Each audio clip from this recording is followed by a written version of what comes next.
Queridos irmãos, estamos em mais um momento de reflexão, onde procuramos nos conectar com Deus e com os espíritos amigos que nos acompanham. Façamos desse momento instantes de luz, de paz, de silêncio interior, para renovar as nossas energias. E aproveitando esse tempo para esquecer as atribulações diárias que preenchem a nossa mente de preocupações. Vamos pensar então em nós, na nossa harmonia espiritual e na presença constante do nosso Mestre Jesus a nos envolver. Para hoje nós temos a reflexão do livro O Espírito da Verdade, psicografado por Francisco Cândido Xavier e Valdo Vieira, e ditado por espíritos diversos. Mas mais especificamente, esse capítulo, de número 76, foi ditado por André Luiz e intitula-se Letreiros Vivos. E o texto nos fala, mais ou menos, que somos letreiros vivos. Porque diante da vida e da nossa vida cotidiana, nos mostramos uns aos outros. E como nós nos mostramos uns aos outros? Nos mostramos através dos nossos pensamentos, das nossas opiniões, da nossa postura na vida. Nem sempre representamos aos outros o que realmente somos, pois o nosso verdadeiro eu, ele pode esconder-se, sem que as pessoas o percebam. E aí, então, enxergam uma outra pessoa que, na verdade, não sou eu, na verdade, né? Mas, algumas vezes, também devemos pensar que nem nós nos conhecemos como deveríamos. Mas, a maioria das vezes, nós conseguimos mostrar alguma transparência em relação ao nosso íntimo, através das nossas atitudes, se elas são coesas, aquela pessoa que nos conhece ou que está ao nosso lado ou que presta atenção em nós, acaba nos conhecendo de uma maneira melhor. O nosso rosto, ele pode retratar sentimentos, e sentimentos que vêm de dentro, aqueles sentimentos internos, tanto de tristeza ou de alegria. Então, se estamos tristes, estaremos mais fechados. Se estamos alegres, esboçamos um sorriso, o nosso olhar brilha.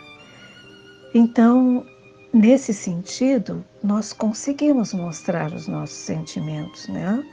Nós temos letreiros também no nosso rosto, no nosso semblante. Nos mostramos também pelo nosso vestir, pela maneira que vestimos, com mais simplicidade ou não, não é? E isso também vai mostrando a nossa maneira de ser. Se nós somos pessoas mais simples, independente da nossa condição financeira ou não, mas se nós somos mais simples, nós vamos nos vestir de forma mais simples. Agora, se nós somos mais uma pessoa que não tenha tanta simplicidade, nós já vamos procurar nos vestir com vestimentas e roupas mais caras, enfim. Então, essa maneira, a nossa vaidade, não é? Física, ela mostra como nós somos. A maneira como nós nos organizamos também faz com que as pessoas percebam a nossa disciplina. Através da nossa seriedade com os nossos compromissos, nós mostramos o valor da nossa palavra.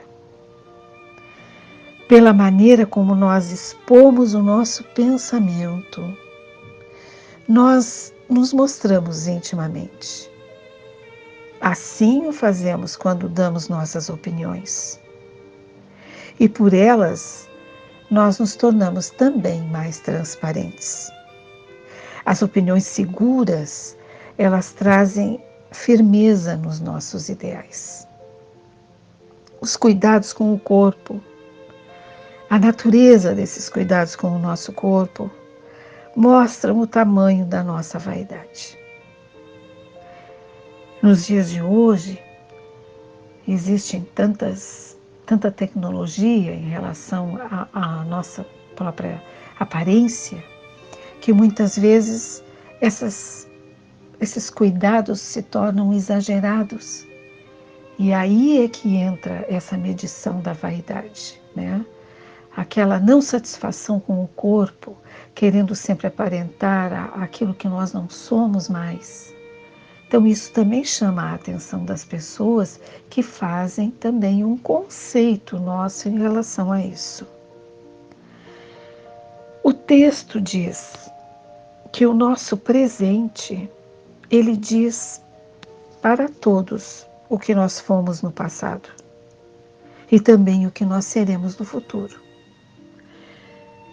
Se nos mantermos uniformes nas nossas ideias, nos nossos conceitos, nas nossas ações, nós nos mostramos aos outros, ou melhor, nós mostramos aos outros a fibra da nossa vontade. Todas aquelas pessoas que compartilham conosco a nossa caminhada, leem os nossos letreiros vivos, que estabelecem para eles a nossa verdadeira identidade nos panoramas da nossa vida. Daí então nós nos tornamos simpáticos ou não, nós contentamos ou descontentamos, nós agradamos ou desagradamos conforme a nossa plantação de bem ou de mal. E aí no livro Ceifa de Luz, nós encontramos no capítulo 55, intitulado No Burilamento Íntimo, o seguinte: suspiramos por burilamento pessoal.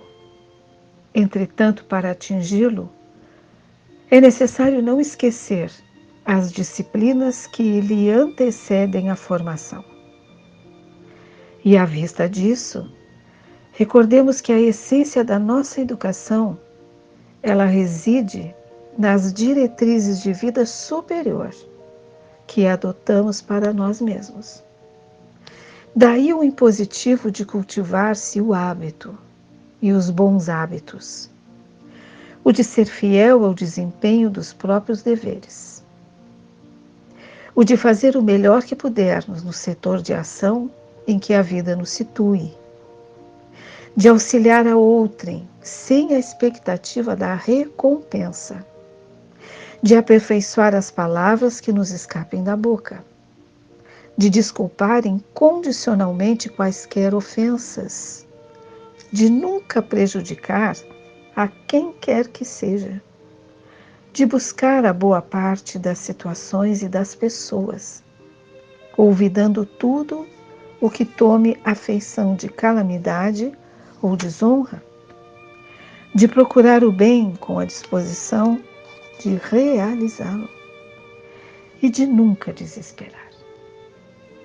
Então, todas essas atitudes que nós vamos adotando e que vamos conhecendo durante a encarnação, vão nos formando, vão nos moldando, vão nos dando a maturidade, vão nos ensinando a escolher os caminhos a tomar na vida.